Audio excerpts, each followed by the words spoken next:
La Nuit des musées au musée de l'Abbaye à Saint-Claude est un projet porté par la communauté de communes au Jura Saint-Claude en partenariat avec l'association des Amis du musée de l'Abbaye. Pour cet événement culturel, le vecteur d'expression artistique qu'a choisi Valérie Pugin, directrice du musée, est celui de la danse avec Insenso. La danse a déjà eu en fait plusieurs expériences et plusieurs expérimentations ici au musée de l'Abbaye. Il est vrai que je pense que c'est un lieu qui est propice aussi à beaucoup d'expressions artistiques. Ça peut être la danse, ça peut être le théâtre, pourquoi pas, les contes également. Nous avons déjà eu des balades contées ici, mais la danse particulièrement, ce que je trouve intéressant, c'est qu'il y a vraiment un rapport à l'espace. Et puis chaque danseur amène aussi ce qu'il est avec lui.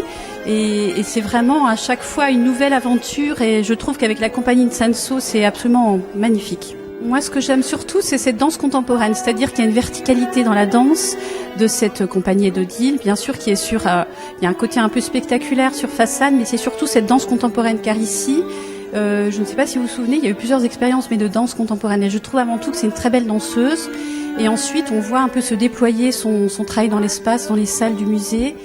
Odile Guessens, tango, argentin, contemporain, qu'est-ce que vous choisissez? Tango contemporain, avec la base du tango argentin, de la danse contemporaine, un petit mélange et voilà, une théâtralité tout au long d'un parcours. Dans la danse verticale, quelle sensation vous éprouvez quand vous évoluez le long des murs ou des parois ailleurs?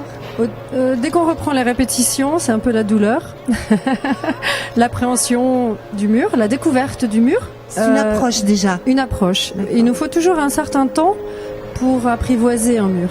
C'est jamais le même, c'est jamais les mêmes obstacles, c'est jamais les mêmes situations, les mêmes matières. Donc c'est d'abord une approche du mur, et ensuite c'est des temps de répétition.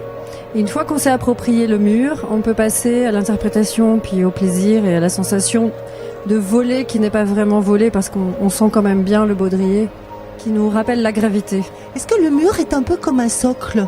Ben c'est ça. Vertical, mais si on danse sur des cailloux, si on danse sur de l'herbe, du béton, du bois, la sensation n'est pas la même. Et c'est aussi cette découverte qui est à chaque fois cette aptitude ou du verre ou du métal. Comment cette idée de danse verticale est venue il y a quelques années déjà, hein?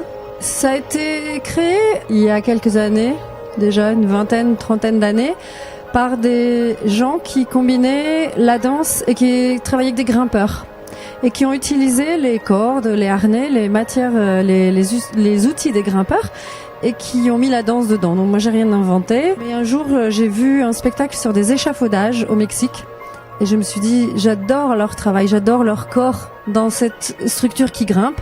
Et ils m'ont dit que c'était des Parisiens qui faisaient ça, Rock in Lichen, et c'est avec eux que j'ai tout appris. Et puis voilà. Je suis tombée là-dedans. Et en fait, Insenso, le spectacle en aérien a été créé avec mon partenaire Éric Lecomte, qui lui vient du cirque, moi de la danse. Et c'est notre mélange à deux.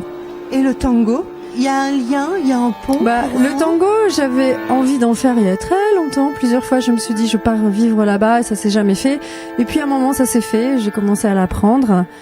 Et pour moi, c'est très intéressant de passer de la discipline de l'aérien, le contemporain ou le tango. Et tout ça se rejoint. Et j'avais envie de travailler ces mélanges et comment ils peuvent s'approcher, se distancer ou s'enlacer. Donc voilà, il y a toutes ces choses et puis des énergies différentes. Donc voilà, ça fait maintenant une paire d'années que je fais ces trois disciplines et que je jongle avec ça. Une forme de promiscuité avec la musique, puisque le musicien qui vous accompagne est un bandonéoniste très très bon. Je ne sais pas quel est le terme, il est excellent. Très jeune, très doué, très talentueux. Oui, très fort. C'est important aussi ce rapport avec la musique en direct. Ça n'a rien à voir. C'est ce qui est intéressant pour moi dans le musicien live en direct, c'est que il ne nous transmet pas seulement une musique, mais il est aussi avec son corps. C'est-à-dire que je le mets pas sur une chaise à l'extérieur et il nous fait comme une bande son. On joue avec lui, on danse avec lui. Je transforme sa musique en poussant son dos. Et du coup, ça lui donne une conscience corporelle de pas être seulement dans le son et de donner un son, une musique. Il est aussi avec nous et avec tout le corps. Et j'aime beaucoup faire travailler les musiciens, si c'est live, qui soient aussi quelque part des danseurs, comme nous on danse la musique ou comme une peinture dit très bien ici. La peinture est une musique silencieuse, donc il y a quelque chose qui se rejoint et forcément le musicien live c'est indispensable. Alors, dernière question, vous connaissiez la région de Saint-Claude, du Haut-Jura? C'est très beau, puis le musée est magnifique, la vue. On a souvent l'occasion en aérien de travailler sur des endroits assez magiques et surtout de pouvoir aller dans des endroits sur les toits un peu partout aussi où personne n'accède et ça c'est vraiment génial.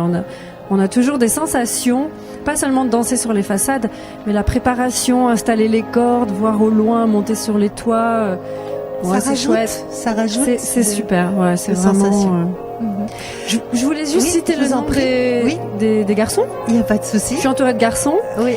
Donc il y a la direction technique et la régie générale, notre super Thomas Bérard, qui nous accroche partout. Même il nous accrocherait sur un nuage.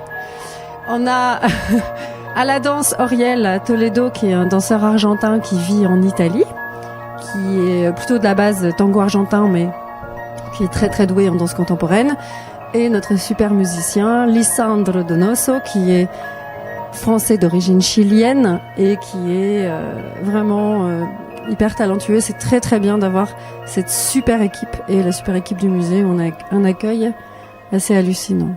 C'est chouette. Valérie Puget, au-delà des peintures, l'expression corporelle est aussi une forme culturelle très intéressante, très agréable.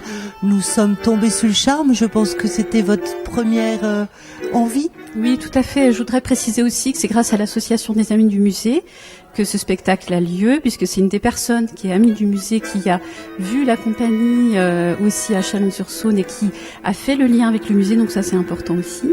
Et puis notre idée c'était vraiment ça, de jouer entre l'intérieur et l'extérieur dans le musée, c'est-à-dire cette danse qui à un moment donné, cette danse contemporaine en résonance avec l'espace ici, peut vraiment faire venir les visiteurs ici à l'intérieur. Et j'ai toujours pensé que la peinture un rapport au corps, et lorsqu'on connaît des artistes qui travaillent, on va dire plutôt le grand format, il est vrai, le pinceau est un continuum du corps, donc on est vraiment aussi dans quelque chose qui se tient. Pour moi, il n'y a pas de césure, il n'y a pas de coupure entre la danse et d'autres arts. À mon avis, le musée peut tout à fait accueillir ce type d'expression artistique. Je rajouterai simplement que entre le jour et la nuit, la danse prend des reliefs très différents. Merci. Merci.